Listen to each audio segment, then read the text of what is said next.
স্বাগত চট্টগ্রাম প্রতিদিনে, সঙ্গে আছি আমি জান্নাতুল সাদিয়া। বিস্তারিত জানাবো। বায়েজিদে উচ্ছেদ করা হলো অবৈধভাবে গড়ে ওঠা মডার্ন স্টিল মিলস। চট্টগ্রাম মহানগরীর বায়েজিদে অবৈধভাবে গড়ে ওঠা মডার্ন স্টিল মিলস উচ্ছেদ করে সেই চা বোর্ডের শতাধিক কোটি টাকার ৬৫ শতক জায়গা উদ্ধার করা হয়েছে। সকালে জেলা প্রশাসনের নির্বাহী ম্যাজিস্ট্রেট হোসাইন মোহাম্মদের নেতৃত্বে পুলিশ ও সেনাবাহিনীর সহযোগিতায় এই উচ্ছেদ অভিযান চালানো হয়। চা বোর্ডের কর্মকর্তারা জানান, চা বোর্ডের ৬৫ শতক জায়গা ২০০৮ সালে মডার্ন স্টিল মিলস লিমিটেড ও রতনপুর স্টিল মিলস লিমিটেডকে ভাড়া দেওয়া হয়েছিল, কিন্তু ২০২২ সালে ভাড়া চুক্তির মেয়াদ শেষ হলেও ভাড়াটিয়া রাজনৈতিক প্রভাব খাটিয়ে অবৈধভাবে ৬৫ শতক জায়গা জোরপূর্বক দখল করে রাখে। এমনকি তারা চা বোর্ডের ভাড়া ২,২৪ লাখ টাকাও পরিশোধ করেনি। পরবর্তীতে উচ্চ আদালত ২০২৫ সালের ১ জুন ভাড়াটিয়াকে চা বোর্ডের সকল পাওনা পরিশোধের জন্য আদেশ দেওয়ার পরও আদালতের আদেশ অমান্য করে। এরই ধারাবাহিকতায় উচ্ছেদ অভিযান চালিয়ে জায়গা দখলমুক্ত করা হয়। ফেনীর ফুলগাজীতে প্রয়াত বিএনপি চেয়ারপারসন বেগম খালেদা জিয়ার রুহের মাগফিরাত কামনায় দোয়া মাহফিল ও কুলখানির আয়োজন করা হয়েছে। সকালে বেগম খালেদা জিয়ার পৈতৃক বাড়ি ফেনীর ফুলগাজী উপজেলার শ্রীপুর গ্রামে বিএনপি নেতা রফিকুল আলম মজনুর উদ্যোগে এই আয়োজন করা হয়। দোয়া মাহফিল ও কুলখানিতে হাজারো সাধারণ মানুষ অংশ নেন। উপস্থিত ছিলেন ফেনী ৩ আসনের ধানের শীষ মনোনীত প্রার্থী আব্দুল আউয়াল মিন্টু। বিশেষ অতিথি হিসেবে উপস্থিত ছিলেন ফেনী ২ আসনের ধানের শীষ মনোনীত প্রার্থী অধ্যাপক জয়নাল আবদিন সহ দলীয় নেতাকর্মীরা। চট্টগ্রামের ডিসি পার্কে কাল থেকে শুরু হচ্ছে মাসব্যাপী ফুল উৎসব।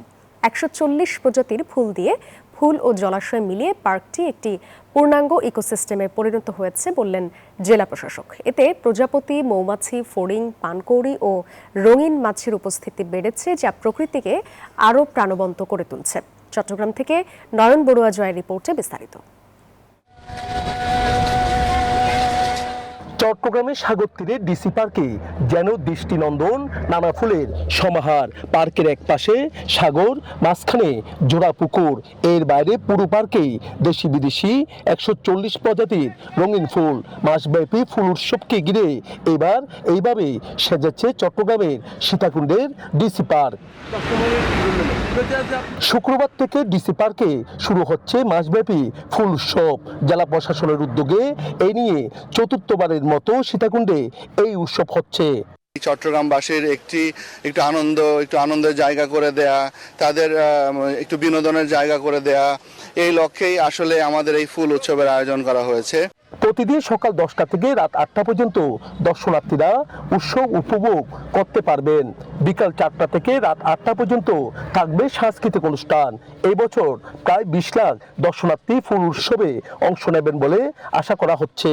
এটি চট্টগ্রামের প্রোগ্রাম, চট্টগ্রামকে প্রমোট করার জন্য প্রোগ্রাম, চট্টগ্রামকে উদ্ভাসিত করার জন্য প্রোগ্রাম। চট্টগ্রামের যত ধরনের সাংস্কৃতিক বৈচিত্র্য আছে, আমরা সমস্ত সাংস্কৃতিক বৈচিত্র্য এখানে তুলে ধরব। ফুল উৎসবে উদ্বোধনের আগেই নজর কেড়েছে দর্শনার্থীদের।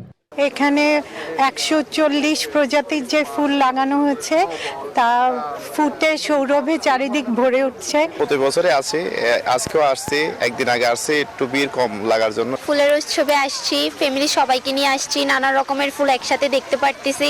এইবারের উৎসবে স্থান পাচ্ছে বেশিরভাগই বিদেশি প্রজাতির শীতকালীন ফুল, যেখানে রয়েছে 25 ধরনের গোলাপ, ক্যামিলিয়া, লিলিয়াম, ডালিয়া ও চন্দ্রমল্লিকার মতো ফুলও। এছাড়া থাকছে বর্ণিল টিউলিপ ফুলও। নয়ন বড়ুয়া জয়, নিউজ 24, চট্টগ্রাম। পাহাড়েও বইছে শীতের আমেজ, তবে উত্তরাঞ্চলে হাড় কাঁপালেও খানিকটা স্বস্তিতে আছে পাহাড়ে। আরো জানাচ্ছেন সহকর্মী ফাতেমা জান্নাত মুমু। আমি আছি এখন রাঙামাটির বনুরূপার একটি ভাসমান শীত বস্ত্রের দোকানে। যেহেতু শৈত্য প্রবাহের প্রভাব পড়েছে রাঙামাটিতে, আজকে হচ্ছে 11 ডিগ্রি সেলসিয়াস তাপমাত্রা বিরাজ করছে রাঙামাটি জেলায়, যার কারণে যেহেতু পাহাড়ি অঞ্চল, এখানে সমতলের তুলনায় স্বাভাবিকভাবে শীতের তীব্রতা সেটি বেশি প্রভাব পড়ে এবং বেশি শীত অনুভূত হয়, যার কারণে স্থানীয় যারা আছে তারা কিন্তু এই ভাসমান দোকান থেকে তাদের শীত বস্ত্রের যে চাহিদা সেটি পূরণ করছেন এবং মানুষের ভিড়ও বাড়ছেন। যেহেতু শীতের তীব্রতা বাড়ছে তাই শীত বস্ত্রের চাহিদাও অনেকটা বেশি বাড়ছে। একজন শীত বস্ত্রের বিক্রেতা আছেন, তার সাথে একটু কথা বলতে চাই। কেমন বেচা বিক্রি হচ্ছে আপনাদের? জি আলহামদুলিল্লাহ, ভালোই বেচা বিক্রি হচ্ছে। এখন আগের তুলনায় এখন অনেক বেশি হচ্ছে আলহামদুলিল্লাহ। এবং সামনে গত শৈত্য প্রবাহ হয়ে গেছে, সেই শীতে এখনো আছে আলহামদুলিল্লাহ, ভালোই আমাদের বেচা কিনা হচ্ছে এখন। আপনার দোকানের এই যে শীত বস্ত্র সেটির দাম সর্বনিম্ন এবং সর্বোচ্চ দাম কত? আমাদের একেবারে সর্বনিম্ন দাম হচ্ছে 50 টাকা, সর্বোচ্চ দাম আমরা 250-300 ভিতরে বিক্রি করতেছি। মানুষের কি চাহিদা আছে? মানুষের খুব ভালো চাহিদা পাচ্ছে আলহামদুলিল্লাহ, মানুষ ভালোভাবে মনোযোগ সহকারে কিনতেছে, ক্রয় করতেছে। অসংখ্য ধন্যবাদ। একজন শীত বস্ত্র ব্যবসায়ী আছেন, বেশিরভাগ হচ্ছে রাঙামাটি শহরের এই ভাসমান দোকান থেকে স্থানীয়রা এখান থেকে কম দামে ভালো মানের কাপড় ক্রয় করেন। বেশিরভাগ উপজেলাগুলো থেকে যারা আসে তারা কিন্তু এখান থেকে কাপড় শীত বস্ত্র ক্রয় করে। যেহেতু রাঙামাটি যে 10টি উপজেলা আছে, সেই 10টি উপজেলার মধ্যে পিছিয়ে পড়া অনেক মানুষ আছেন, যার কারণে তারা এই শীত বস্ত্রের উপর কিন্তু অনেকটা নির্ভরশীল, যার কারণে রাঙামাটি শহরে যখনই আসেন তারা কিন্তু এই ভাসমান দোকান থেকে তারা কিন্তু শীত বস্ত্র ক্রয় করেন। আর রাঙামাটিতে গত সপ্তাহখানেক ধরে মৃদু শৈত্য প্রবাহের যে প্রভাব সারা দেশের সাথে সেটি বেশি প্রভাব পড়েছে। বিশেষ করে উপজেলাগুলোতে আমরা বেশি দেখেছি শীতের প্রকোপ অনেক বেশি, যার কারণে সেখানকার স্থানীয় মানুষ এবং নিম্ন আয়ের যারা মানুষ আছে তারা সবচেয়ে বেশি ভোগান্তিতে পড়েছে।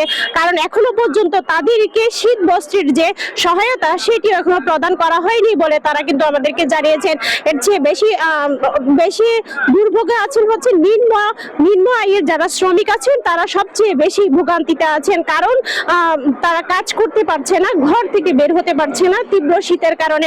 আবহাওয়া অফিস বলছে এই শীতের প্রবাহ আরো বেশ কিছুদিন ধরে অনুভূত থাকবে, যার কারণে স্থানীয় যারা আছে বিশেষ করে বৃদ্ধ এবং শিশু যারা আছে তাদেরকে কিন্তু নিরাপদে রাখতে বারবার বলা হচ্ছে, কারণ ঠান্ডাজনিত রোগে আক্রান্ত হওয়ার বেশি সম্ভাবনা আছে। আবহাওয়া অফিস আরো বলেছেন ঝড় বায়ুর যে প্রভাব সেটি হচ্ছে ভূপৃষ্ঠের খুব কাছাকাছি পৌঁছে যাওয়ার কারণে শীতের অনুভূতিটা সবচেয়ে বেশি অনুভূত হচ্ছে। খাগড়াছড়ির গুইমারাতে বিজিবি ও সীমান্ত পরিবার কল্যাণ সমিতির যৌথ উদ্যোগে শীতার্তদের মাঝে কম্বল বিতরণ করা হয়েছে। সকালে গুইমারা বিজিবি সেক্টর সদর দপ্তর মাঠে স্থানীয় 2 শতাধিক শীতার্ত অসহায় ও দুস্থদের মাঝে শীতবস্ত্র বিতরণ করেন Guimara sector commander colonel Mohammad Mizanur Rahman.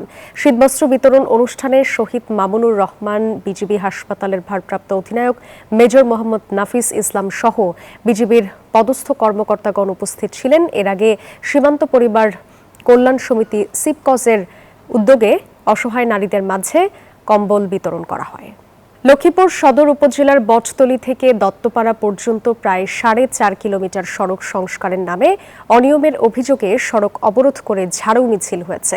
আন্দোলনকারীরা জানায় বটতলী থেকে দত্তপাড়া পর্যন্ত সড়কে ব্যাপক অনিয়ম ও দুর্নীতি হয়েছে, নিম্নমানের উপকরণ ব্যবহার করা হয়েছে, ফলে রাস্তাটি সংস্কারের কয়েকদিনের মধ্যে বেশ কিছু অংশ ভেঙে গেছে।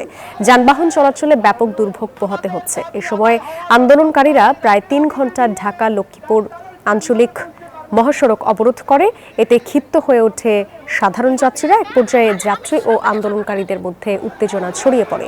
পরে প্রশাসনের আশ্বাসে সড়ক অবরোধ তুলে নেওয়া হয়।